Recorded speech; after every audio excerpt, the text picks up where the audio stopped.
Bear Down Bears fans, another edition of the Chicago Bears podcast coming your way. Pat the designer, Courtney Cronin in the building. As always, our insider here at ESPN. Listen, we finished recording and all of a sudden the world erupts because Jaylon Johnson is willing to talk contract with the Chicago Bears again. Got to talk about that. Justin Fields had some interesting comments about his improvement. We'll touch on that. And then special guest joining us to preview this Bears versus Cardinals matchup. All that and more on today's episode of the Chicago Bears podcast. Hit that like button. Leave that 5-star review. Y'all know what to do, man. Drop a bear down in the comments as well. Courtney, Jaylon Johnson is back in on this Bears team, which is interesting to say about, people being back in on this Bears team. But we had heard from Jaylon's people that, he's not talking contracts. He's done talking contract with the Bears. All of a sudden, Montez Sweat shows up. We got a few interceptions going the other way. He's back in on talking contracts. What's the latest on this? How did we get back to here? Well, I don't know if he was ever off the Bears at all. I know that when the negotiations came to an impasse at the trade deadline and he wasn't able to get a new deal worked out, nor was he able to get traded somewhere because he requested a trade at the 11th hour. Polls told us he wanted a late first or early second round pick for Jaylon Johnson. They didn't get that.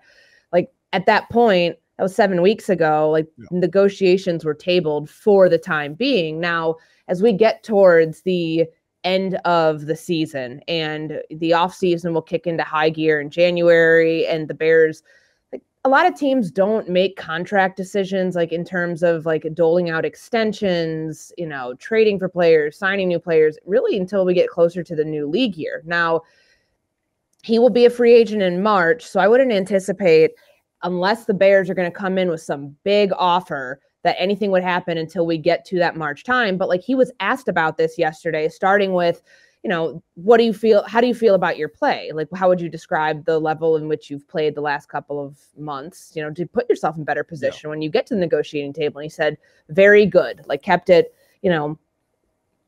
kept a little bit of guessing room in there too. But we all know that Jaylon Johnson has benefited from the entire defense. The arrival of Montez Sweat, and 2 of those 4 interceptions that he has this season came after Montez Sweat got here.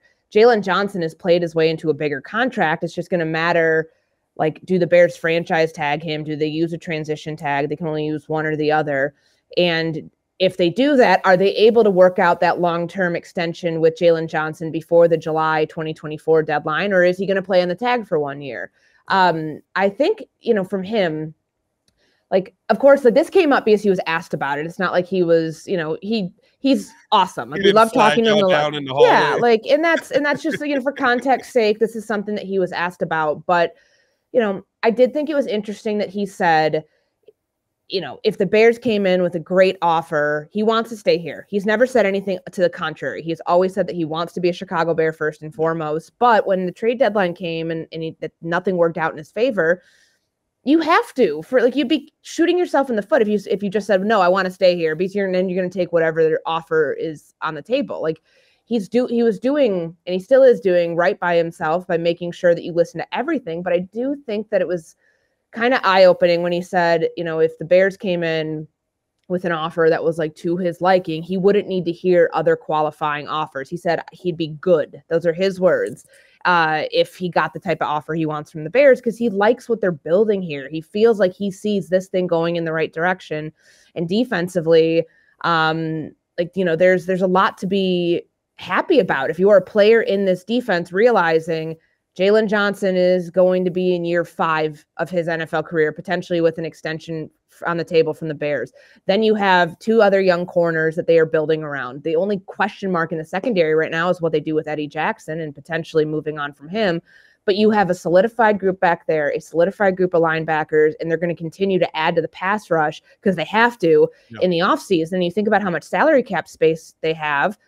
What's not to like if you're a defensive player when you can see all of those things come together? So I think that that's what I took from Jaylon Johnson, as far as, he's never said he wanted to go anywhere else. People are oh my gosh, he wants to all of a sudden stay with the Bears. No, that's what he's told us all along. It's just that he's not going to take just any old number. He's played like one of the best cornerbacks in the NFL this season because he's proven that he can do what he hasn't done throughout the other parts of his career and get the interception numbers and, add to his tool set in the sense of, doing everything that's required for this defense to be successful, which is the takeaways, so the forced fumbles, the interceptions, all of those things that he now has on his resume. That's only going to help him. And if he continues to get a couple more interceptions, like hell, he should have more than 4. He knows that. He should have had one in Minnesota. He should have one going into this right now. Yeah, it should be like 6, potentially even 7 if, those two came together for him in Detroit. But he's in a really good spot, I think, mentally and, physically, certainly, but also like in terms of contract negotiations. Like he seems like he's in the driver's seat for what's going to happen here, but the team can still use the franchise tag. That's just one thing I want to put out there because that deadline is in February, I believe, to tag a player. So, or March, so that they're going to have to do that in order to, potentially, they have to use the tag on, I think they will use the tag on somebody. They don't have to, but I do think because they do have a bunch of contract extension candidates that it's probably their easiest path towards business, how they're going to conduct their business this offseason. And that may end up going to him. It may end up going to somebody else. And I guess here's the question now with Jaylon Johnson, right? Like, is this reset the market type of deal that he's looking for here? Because we had heard before, right before he had the interception numbers, it was basically like, all right, I'm good. I feel, good about if they come in with a modest number, boom, we're good to go. I think his value he thought was a lot higher. He went around the NFL. Other teams kind of were like, that price tag's a little high for us. We probably wouldn't trade for you on that, knowing we have to give something up. Is Jaylon Johnson going to be the next guy? I mean, top paid cornerback in the league right now, I believe, is Jair Alexander at $21 million. Is he resetting $21 million annually, I should say? Is he resetting the market with a deal that the Bears are going to have to pay him? I don't know. I think he'll be in like the top 10 range for sure. I don't know if he'll reset the market. Consistently, have they seen it? No, they saw it, but like that's not also what's been asked of him. He's a lock that he shadows number one receiver. Have the same pressure. Yeah, like, and that's I don't know. You're paying contract, like the way contracts work is that you're paying off of past production, expecting that that's future production too. Can that be the case for Jaylon Johnson? Absolutely. But one thing they have to factor in here: who's going to be? We don't know who the head coach of this team is. Like, in theory, it should be Matt Eberflus. He's still under contract, but what's the defense going to look like? Seriously, that's something that Ryan Poles in the front office, when they get to that point of their, the long to-do list, because Jaylon Johnson is high up there, but it's not number one priority. Number one priority for them after week 18 is Flus staying, is Flus going. Because if he goes and then they're in a different defense next year, how does that affect things? Like that's a necessary element that has to be discussed when talking about the projection for Jaylon Johnson beyond the season. But I'll say this to kind of put a bow on it. He's done everything he needed to do. He has played his part in this, I think, admirably, because he didn't get the extension during the offseason. He still showed up for OTAs. He showed up at the end of OTAs. He wasn't there the first part, but he was there for minicamp. He never missed anything that he really didn't needed to be here for. He was great during training camp, said, I'm just going to play this season. I'm going to bet on myself. He bet on himself, and he should be betting that he's going to get a nice sizable deal down the line at some point. But, he also has played, I've heard him on radio interviews talking about the franchise tag, like money is money. He's still getting paid at the end of the day. That's a pretty, because it's not top of the line money, but it's $18.4 million is the estimated amount for the franchise tag next year for cornerbacks. Yeah. And then they still could have the chance to work out a long-term deal beyond that. Just because you get franchise tag doesn't mean that it's the 1-year guaranteed deal and you're gone. Yeah. Sometimes we do see deals get worked out where guys don't have to play on the tag. But that's one that, it's not just Jaylon Johnson, kind of like for Justin Fields. It's not just Justin Fields. There's so many, the decision that they're going to make, keep or stay, do they keep them and do they stay or do they move these players or just not bring them back? It's all dependent on other elements that they don't have control in, which, for Fields is the number 1 overall pick and what it's looking like in that respect. And then for Jaylon Johnson, it's the coaching staff too. Those things play into their negotiations. No, 100%. It's going to be interesting to see how this all plays out. He's going to have an interesting matchup this week with Kyler Murray coming to town. I mean, that's a tough guy to have to defend. We want to figure out what's going on with the Cardinals, and so to do that, going to bring in published author, motivational speaker, member of the 1998 NFC champion Atlanta Falcons, co-host of the Easy Sports Talk Show on 1060 AM in Phoenix, and host of the Believe in Arizona Cardinals podcast, Ed Smith. Ed, what's going on? Hey, Pat, Courtney, appreciate you guys having me on. And before I even start, Courtney, I love watching you on Around the Horn. Thank you. I appreciate that. Thanks Absolutely. so much, Ed. And thank you for joining us. I know that you guys are, it's a busy season for everybody, but we appreciate you jumping on. I appreciate you having me. Man, I think we got to start here, right? The Cardinals in a very interesting situation with their quarterback, just like the Bears are in an interesting situation with our quarterback, right? But I think with the Cardinals, it's a little bit different because we have seen some really good moments out of Kyler Murray and some really good production with him kind of working himself back in, heading into this game in Chicago. What's kind of at stake for him? Like, what's the biggest question around him as he heads into this game?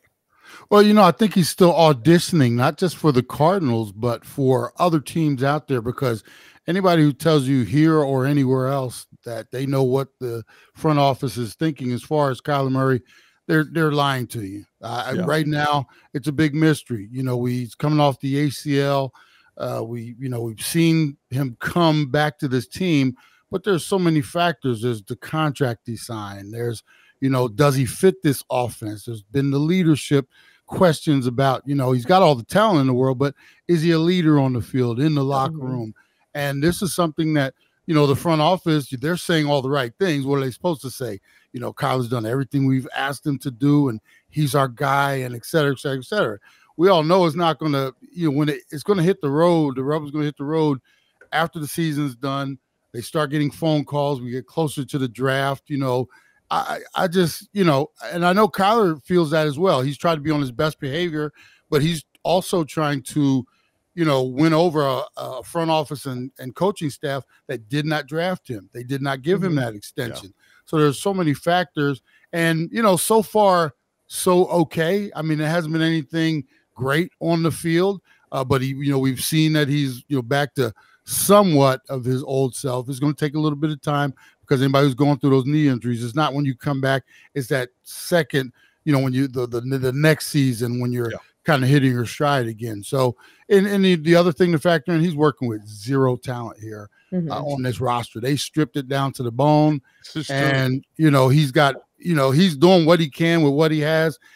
A lot of questions still to be answered, and he's got a couple games to, like I said, audition for everybody. It sounds familiar to a situation that Justin Fields walked into in Chicago with a new front office and new coaching staff coming in last year, and he's had to win them over. And I guess we'll see if he has indeed done that by the time this season ends and they'd make decisions in the offseason. A lot of parallels between these two teams, but that's like the point. When they stripped their roster down during the offseason, we all knew that, like, given where they were in the draft and what they were building towards, that 2023 was going to be the get back on track year, or at least get the train on the track so it can then get pushed off out of the gates in 2024. What improvements have they made, though? Like, big picture, when you take a look at this team that has 3 wins right now, the win against Dallas, maybe an anomaly, maybe not, but a good win that they can hang their hat on this season in a year that hasn't had a lot of them. Where have you seen this team make significant strides of growth that are going to benefit them in 2024? I would say the culture, Courtney, and the competitiveness on the field. We went a few years ago. We had Steve Wilkes as our coach. They went out and drafted Rosen. There were times when this team looked absolutely pathetic, and I know you guys go through that from time to time as well. And it was hard to watch. I mean, you could almost see guys out on the field making those business decisions, and dare I say, quitting from time to time. That was a total wash. And then, you come into this season, and I kind of warned everybody early, it's not going to be about the wins and the losses. This is going to be how this team looks on the field, how they're carrying themselves. And so far, even though they stripped it down, the team is, at least when they're not so overly matched, like by, when you're facing a San Francisco 49ers team that's rolling on all, on all points, you're not expected to necessarily be in that game, but you could tell guys were out there at least still fighting up until the last whistle. And that for me has been encouraging. It's not the wins and the losses. It's the fact that early in the season, we had Josh Dobbs as our quarterback. We're scraping, we're scrapping. Had the Giants by 20 points at the half. We end up figuring out a way to lose that one. But then you beat the Dallas Cowboys. You stay in some of these games. And like I said, you just find out what is in some of the hearts of these players, and the fact that these, the Gannon, they went out and got some guys that I think are, not necessarily top talent, but at least they're out there working their tails off. And that's the thing that for me has been the most encouraging. And hopefully that continues to move forward. And they did make some changes as far as rules in the building as well during training camp. No bringing food into the lock, into the meetings, et cetera, et cetera. Those are small things that make a big deal when you're trying to create something from scratch. Yeah, I mean, listen, it's definitely been scraping and just trying to find something to remain consistent there. I do think that one thing that they have found, though, that has shown a little bit of consistency to me is Trey McBride. He's been somebody who, he seems like he is a safety blanket for Kyler Murray when he needs him to do anything. Seems like he could be trending towards being one of the top tight ends in this league. Drew Petzing, the OC, said the sky's the limit for this young man. When you watch Trey McBride, to me, he's the one person outside of everybody on the Cardinals that scares me the most, especially coming off a week where David Njoku basically gets Justin Jones covering him for an easy play. When you see how Trey McBride has grown, does that give you a little bit of hope that this offense may be moving in the right direction, that this team offensively may be moving in the right direction? Absolutely. And he, it's a nice surprise too. They brought Zach Ertz in here thinking he could be like a little Band-Aid and maybe guide Trey after they drafted him last year. And lo and behold, the injury to Ertz turned out to be a blessing in disguise, because you got a chance to throw Trey out there and see what he could do. And oh my goodness, as a fellow tight end, I love watching what he's doing. And, the thing you have to worry about a little bit is he's almost become too much of a security blanket for Kyler, 10, 12 targets, 13 targets.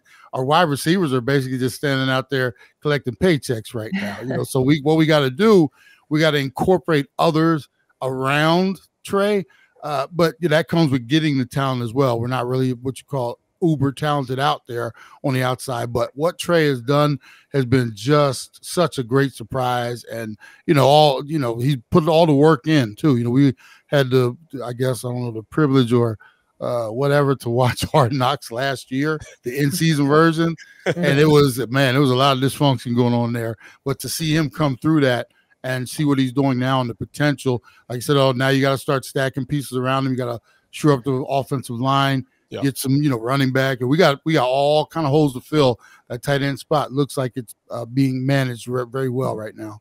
What do you make of those targets going there, though? And I know you were talking about the lack of, really the lack of talent that they have, and the injury concerns at the wide receiver position. No Hollywood Brown last week. Maybe they shut him down at some point soon. But 4 targets for Higgins, 10, I believe, for Trey McBride, and that was 8 the previous week against the Steelers.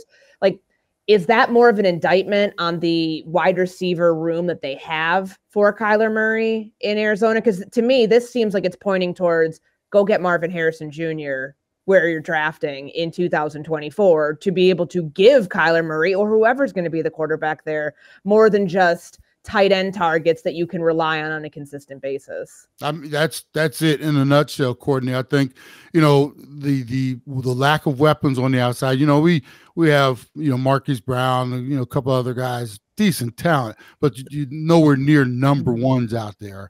And, I think what they've done, and maybe the game plan has been geared toward a lot of underneath stuff and get that out of your hands, Kyler, because one, there's still that injury worry. You don't want Kyler coming down the stretch here and getting nicked in any way.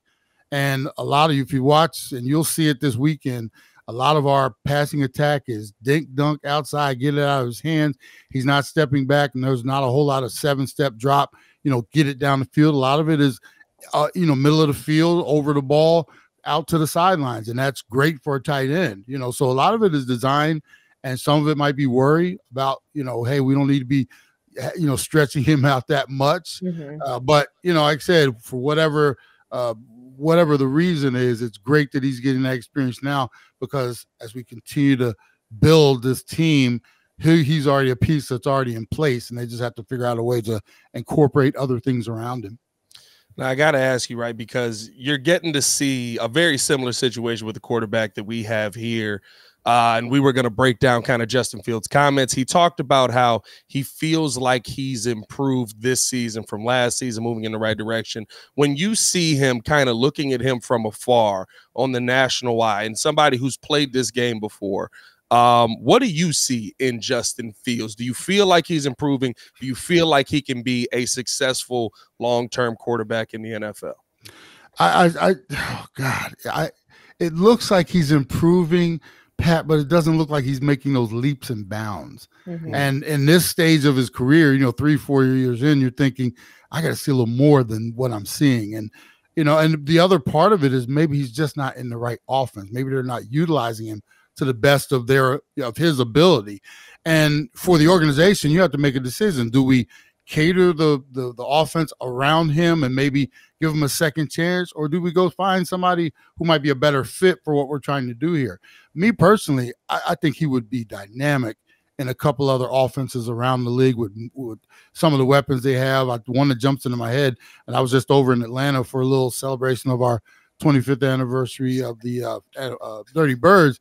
But that organization, with all the talent they have there, you throw that quarterback in there, that could be just unbelievably, a special thing. But, I like when they allow him to freelance a little more and run the ball. Yeah. I think he's at his best. What my problem with Justin is he still does not look like he's seeing the entire field and being able to go progression, like, 1, 2, 3, dump off. And he seems like he's always in panic mode, and maybe reading one side of the field and one side only, or one read, and then it's, I got to get out of here. It doesn't look like he's comfortable in the pocket. And at this stage, you would think you'd see a little more of that, especially when you look at, you compare him, like, CJ Stroud just in the league, and you watch him orchestrate and manage an offense and, read and do the things that he's supposed to do. It, makes it a little tough to grade Justin, because, like I say, he's been around a lot longer than some of these younger quarterbacks, and still doesn't feel like he's quite getting it. Yeah.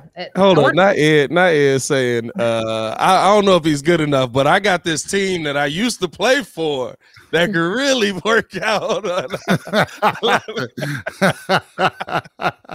I mean, that's going to come up next week when we talk about the Atlanta Falcons and all of the parallels and whether Justin's going to end up being down there next year if he gets traded. Who knows? I mean, there's still a lot of time before something like that could happen. I wanted to jump back on the 49ers game from this past week, because yes, the Niners were down defensively. No Eric Armstead, no Javon Hargrave, but this is a Cardinals team that put up its season high in points, rushing yards, and total yards. Like, to rush for over 200 yards on a 49ers defense that I don't believe had allowed over 200 yards to a single opponent in the run game in maybe 4 or 5 seasons. Is that a formula that they anticipate using against the Chicago Bears? Because like the 49ers, the Bears have a stout run defense, and they don't have those injury issues up front that the Niners were dealing with last week. I thought some of the stats from last week were a little inflated, because at no point in that game did San Francisco feel any angst from the Cardinals, even when they gave a couple of those big runs and stuff like that. I think it was kind of circumstantial, where they took their foot off the pedal a little bit, and because you saw they got gassed a couple of those big runs, and it was like they had dudes in the hole to make the tackle, missed tackle. Next thing you know, somebody's running for 56 yards down the field. And I just, like I said, I think it was one of those situations where I'm not necessarily saying they knew they had it in the bag, but they might have let a couple plays get away from them. Now, for the Cardinals, they can try to build on that, because, as a head coach, you're trying to take any positive, especially in a 3-11 season, and kind of build on that. So for them, hey, they're going to pull those plays up, and this is what we need to do this week to, try to get after the Bears. And, the they'll figure out a way to incorporate that. But, as far as San Francisco, I'm not saying they were toying or playing. It was a new thing, playing with their food. They just got to let a couple plays get away from them. And, it's good. Like I said, the Cardinals need every type of positive you can imagine going into this game and every other game to finish the season. But it was good to see them get that running game going. Where is kind of the mindset of the organization right now? Because I think about with the Bears here last year, Ryan Poles showed up and he basically was like, oh, you're talented, you don't play here no more. You're talented, you don't play here no more. We are stripping this down. We're going to lose. Cardinals are at 3 wins right now. Draft positioning on every win is going the wrong direction. And the future of this team could be a part of this draft. Does it feel like the organization is kind of starting to go right? Like, okay, guys are getting banged up. Maybe we're just going to start sitting guys out. Or does it feel like this team is still focused on going out, competing, fighting every single game and trying to build some kind of winning culture here over the next 3 weeks? That's a great question, Pat. For me, and this is at every level, everybody has their own ulterior motives. So the front office, they are looking and hoping, hey, it wouldn't be bad if we lost a couple more down the stretch, but we'd also like to see them be competitive on the field. So we don't necessarily want to sneak that win against Pittsburgh a couple weeks ago. I mean, they're sitting there like, doggone it, but yeah. It's a good thing. You got to win. You just didn't gas yourself too bad at the coaching level and the player level, especially the player level. Any dude that tells you he's out there tanking, then, he should be turning his paycheck in at the end of every week, because there's no such thing. You're playing not just for that team you're playing for now, putting tape out there, et cetera, et cetera. So, the front office, I'm sure they would like to see the Cardinals go out there, be competitive, see what you can get out of Murray. Man, he's auditioning, as I mentioned. And then it wouldn't be the worst thing to lose a 20-19 game, that type of thing. At the same time, like I said, all the other entities, they're out there trying to ball out and win these games. So, the formula right now, go out there, do your thing. Just don't do it too well where we're sliding down the draft board. And you got to remember too, we have that Houston pick. Which, that was at the beginning of the season. That was going to be like, wow, we might be stacked at the top. 2 picks in the first 5. Now that pick is down to 17, I think. So and they're fighting for playoff berths and stuff like that. So, that pick might just continue to creep up. So your pick, the one we have in hand, hey, do whatever you can to play well, but don't mess that up. Defensively, let's focus on that side, because Jonathan Gannon is a defensive guy. He and Matt Eberflus have, long ties together from their Indianapolis days.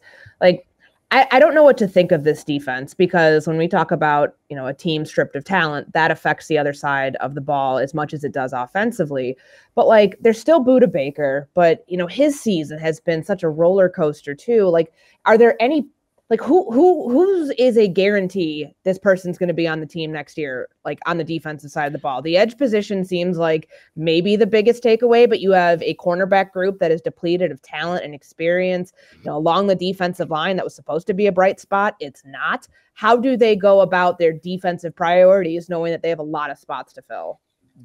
Exactly. Just like that, Courtney, they're going to be looking draft and free agency this coming season are going to be huge for this team on the defensive side of the ball. And, every week I do these, and people ask me, well, how do you attack the Cardinals? I'm like, however you want to.